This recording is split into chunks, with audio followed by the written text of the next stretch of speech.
Chris Rock and Fat Joe just told one of the biggest lies on black music and black history. They had the nerve to say hip hop was the only art form created by black men out of slavery. Check this video out, and then I'm gonna show you why they dead wrong. All right, let's go.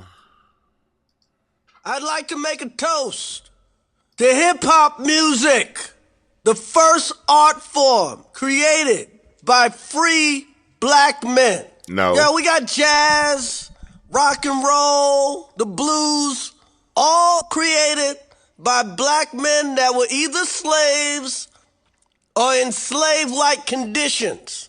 But hip-hop is the first art form created by free black men. And nobody exerts that freedom like Fat Motherfucking Joe. We know. What?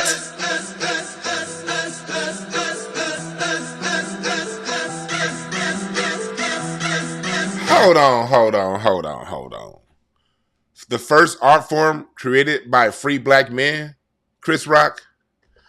Jazz didn't come until after Buddy Bolden in 1908. He was free. Buddy Bolden was free. Louis Armstrong was free when they were inventing jazz and adventing jazz. During the time of slavery, jazz as we know it did not exist. Neither did the blues as we know it. We were playing other forms of music before then. Let's go back and let me just prove what I'm saying real quick. Let me just prove it to y'all. Let me shut up and let's just talk about some of the inventors of jazz. All right? Can we do that? All right, first off, let's go back to Duke Ellington. Duke Ellington gave us the swing sound in the 1920s into the 30s. Duke Ellington was raised in a middle-class home. Duke Ellington was straight up middle class. Look at his hair. Do you know any slaves with the last name Ellington? Then when we go further into the history, let's just go back and let's just see who is who. The swing era happened in New York. Really, it started really in Kansas City, and it got really big in New York during the Harlem Renaissance.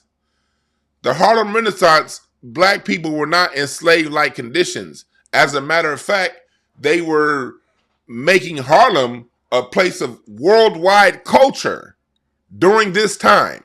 Harlem was the hub of world culture in the 1930s. Those were not people in slave-like conditions.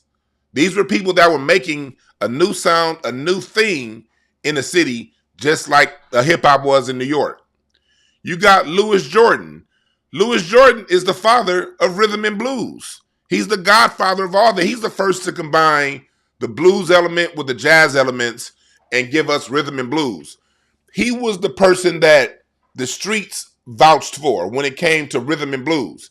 Louis Jordan is the person that when you hear songs like Is You Is or Is You Ain't My Baby by Tom and Jerry, that was actually Louis Jordan singing that song. So when we're talking about the original rappers, Louis Jordan's father was not a slave. Fat Joe, Chris Rock, Louis Jordan's father was a music teacher. That's who Louis Jordan's father was. So when you look at just off top, when we're talking about the history of our sound, when we're talking about people like Louis Jordan was the person that James Brown was inspired from. When you listen to him,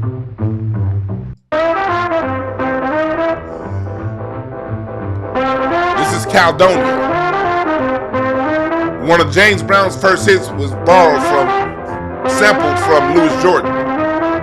He wasn't a slave. So what are we talking about here? Like, what my issue with hip hop is, hip hop don't know its history. Hip hop don't know where it comes from, but it samples everything that came before it. So Chris Rock, that was messed up, you doing that. Then you got Howlin' Wolf. Howlin' Wolf was most definitely born in the South.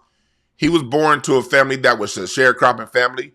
But Howlin' Wolf, 6'3", 275, wasn't no sharecropper. He played music. And it's also said when Howlin' Wolf arrived in Chicago from the South, he arrived in Chicago with $4,000 in cash in his pocket. And we're talking about 1940s Chicago. This man had over 4 G's in his pocket when he got there. His sound went on to become the basis for a lot of your rock and roll, for the Beatles, for the Rolling Stones, for Elton John, for all of these artists. They look up to Howlin' Wolf, and he wasn't no damn slave. You got Miles Davis. Miles Davis was born in East St. Louis to middle-class parents. Miles Davis was never broke at any point in his life. He was never a slave at any point in his life, but he did create 4 new wrinkles in time when it came to music. From Birth of the Cool, the cool jazz wrinkle in time that he created in music, from the Sketches in Spain era where we're getting back our Moorish sound in music, that to Bitches Brew when he brought electronic funk into jazz and created what we now know as fusion jazz, all the way until we get to the tutu in the 80s when it comes to like cover tune jazz. Miles Davis created those 4 major wrinkles in music, and he was born out of a middle-class family. Then you got James Brown. Yeah, he was born in some conditions, tough conditions, when he was doing a lot of his rock and roll stuff early on. Songs like Caledonia, covering Louis Jordan, songs like It's a Man's World. But James Brown created the funk in 66, 67. And by then, James Brown had his own private jet. The sound that everybody knows as funk today was created by a James Brown who was already #1. Like, James Brown wasn't making that stuff out of poverty by the time he made this. This is the first song James Brown did right here. When he wrote Papa Don't Take No Mess, James Brown had a private jet. And funk is the basis and the nucleus for everything hip hop. That funk beat. Then you got Barry White. Barry White created the disco sound. It's really a polygenesis of a disco. You have the sound. You have Philadelphia in 1973 with the sound of Philadelphia. The same year hip hop was created, 1973. In Philadelphia, you had this.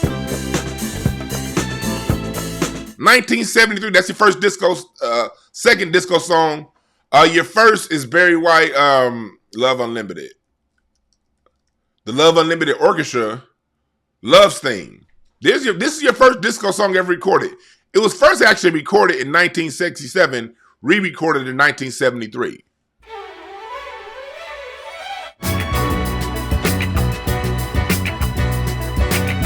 Did that come from slaves? See, the music that undergirds hip hop, for the most part, was recorded between the late 60s and the early 80s. That's where hip hop gets the overwhelming majority of its samples from. But slavery ended in 1865. And slavery and oppression isn't our only way that we operate when it comes to music. Hell, we can actually go back to the year 1818 to Francis Johnson. Let me show you something real quick. Let me show you something.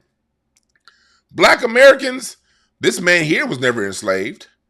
You go back to the first sheet music ever written in American history. It was written by none other than Francis Johnson, the first recorded music in American history. He wrote his first chart recorded in the year 1818 as a free black man out of the city of Philadelphia, Pennsylvania. Or 1828. It was either 1818 or 1828. I'm dyslexic. I get my eights mixed up. But this man was doing classical music during the time of slavery, you still had free black people during that time creating music.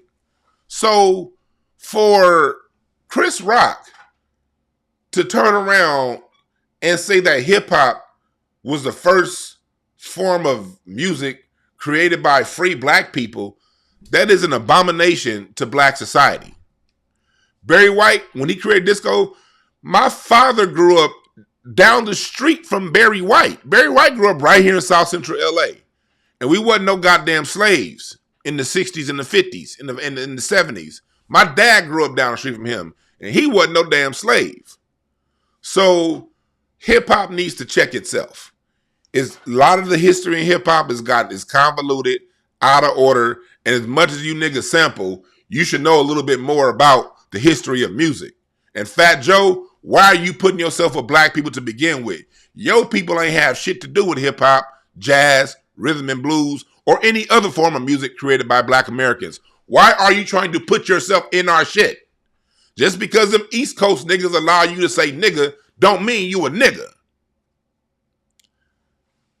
Black people, we really, and people around the planet with an open mind, you really have to get back and tell the truth. All this lying on the game, all this lying on hip hop, that shit gotta stop.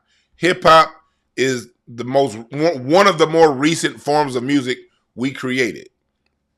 But by no means was it the first form created out of slavery or out of slave-like conditions. Y'all need to check yourself.